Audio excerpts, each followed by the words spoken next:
Welcome back. If you've just joined us, you're watching the news at 10 on Channels Television live from Lagos.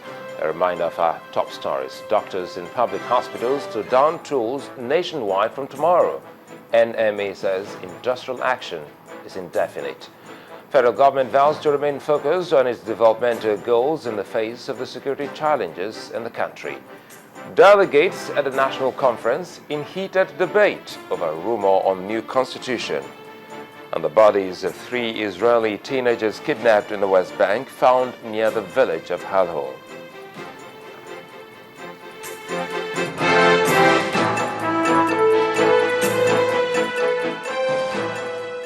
Well, all our top stories can be found on our website, ChannelsTv.com, and on YouTube.com/channelsweb. To visit us, m.channelstv.com to view us live on your mobile device. You can also download the Channels TV app for Android, iOS, and Windows phones from the respective stores. You can also interact with the Channels Eyewitness feature on our Android, iOS, and Windows 8 platforms. If you have pictures or videos to share with us, tap the application on your device, swipe to reveal the Eyewitness menu, and follow the instructions. Now, all hotels in the Federal Capital Territory have been asked to forward their guest lists to the Directorate of State Security and the FCT Police Command on a daily basis. The Minister of FCT, Senator Bala Mohammed, who issued the directive, asked the hotels to install security cameras around their vicinity and to ensure thorough checks of all vehicles entering their facilities. The minister further directed all residents' associations in various parts of the FCT to embark on Operation Know Your Neighbor. It is a campaign to facilitate easy detection of criminally minded elements. Meanwhile, security forces in the northeast say they have busted a terrorist intelligence network led by a businessman revealed to be a mole in the civilian JTF. Babuji Yari is alleged to have actively participated in the April abduction of the Chibok schoolgirls and the murder of the Emir of Goza. In a statement, Director of Defense Information, Major General Chris Olukolade, disclosed that Mr. Yari has been coordinating several deadly attacks on customs and military locations in Maiduguri since 2011. Well, time for us to go to our Abuja studios where Linda Kigwe has more for you on the news at 10. Oh, I beg your pardon, Gloria is there.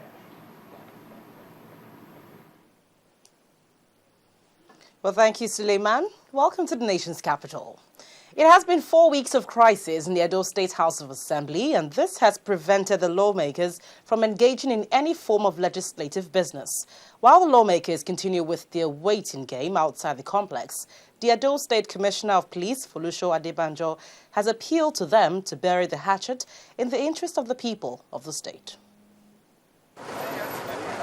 It's the 4th week since the crisis in the Edo State House of Assembly broke, and there appears not to be headway, with all the parties in the matter sticking to their guns.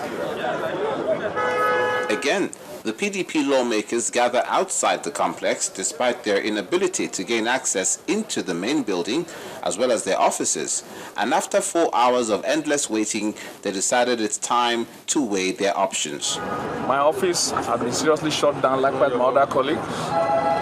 So we have decided to adjourn today's proceedings till Monday, the 7th of July, while we still continue to explore all avenues to see how we can get amicable resolution to the crisis engulfing our House of Assembly.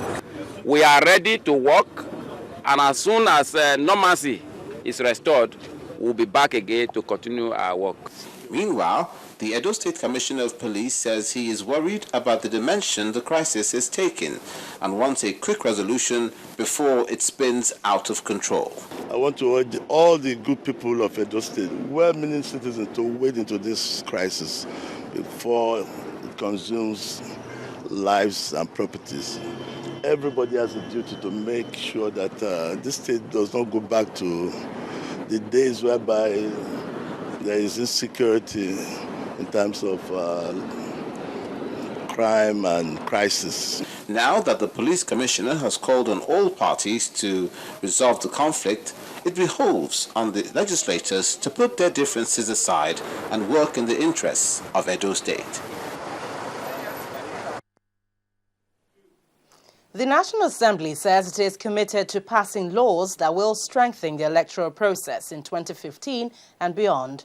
At a civil society parley on the Electoral Amendment Acts currently before the National Assembly, the Chairman Senate Committee on INEC, Senator Andy Uba, explained that the lawmakers recognize that the necessary legal framework will provide a level playing field to ensure free and fair elections.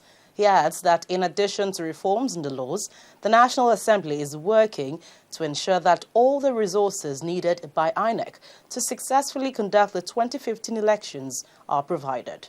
Our correspondent, Amaka Okafo, reports. It's less than 9 months to the next general elections in Nigeria, and there are concerns that many of the loopholes in the electoral laws are yet to be addressed several years after their proposal. Our major concern is that there are issues that civil society has identified over a very long period since the end of elections in 2011. Also, some of the issues regarding how you can get a more effective Electoral Act that addresses several of the issues and lessons learned from the last elections.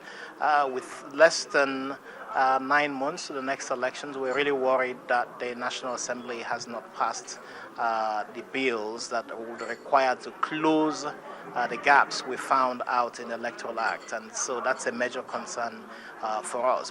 However, the National Assembly has assured that it is not only working hard to provide the required legal framework, but also to ensure that elections are properly conducted. I'm sure it will be passed, like you said. I mean, we've been working and deliberating since.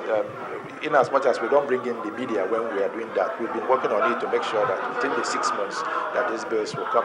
We hope that we will be able to give them the necessary logistics that they need in order to put the 2015 election in place.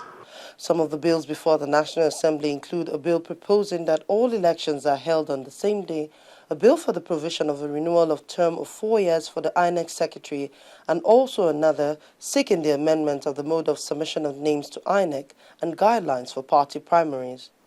It is expected that federal lawmakers will work on these proposed laws before the general elections early next year.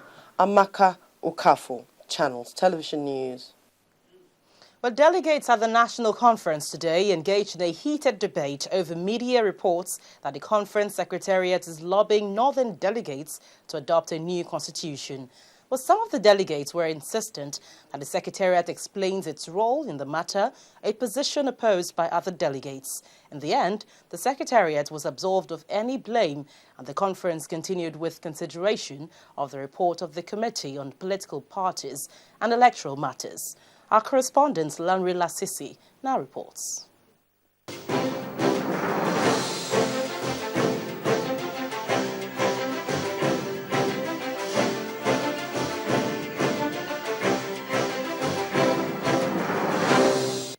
Now, this week was to be the last week for consideration of committee reports, with just 3 reports remaining. But another issue came up immediately plenary commenced.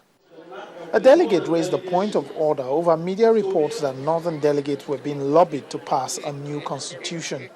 That the leadership of this conference has been lobbying northern delegates to adopt a new constitution at this conference. And the story says that this has been done by the deputy chairman of this conference, Professor Bolaji Akeyemi. We need to know who is pursuing an agenda and who in whose interest. Even though some delegates felt otherwise, the deputy chairman spoke on his role in the matter. All I did was to ensure that both sides start talking to each other before we have a big conflict on the floor over new constitution or old constitution. That is all. That is all.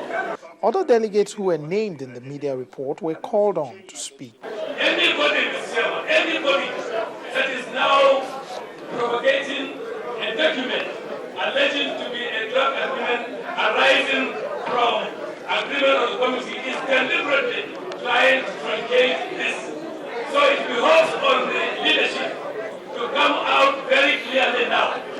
Use the opportunity that we have here to come out and disown.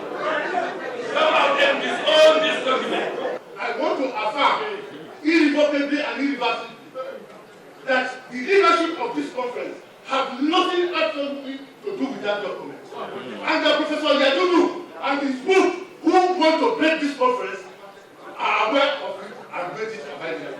And circulated it as if it was true. There's nobody who does not know that that document is a working document amongst the people that are there. And it's not a matter of a constitutional thing.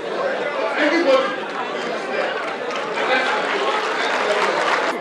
If you want to do anything by yourself, you are free to do so. But please don't put us in your discussion or your committee meeting. We have nothing to do with it. That matter should be closed for now. With that resolved, the conference moved on to commence consideration of the report of the Committee on Political Parties and Electoral Matters. The conference ended on this note for the day and is to commence considering amendments on the report on Tuesday. Lanre Lasese, Channels Television News.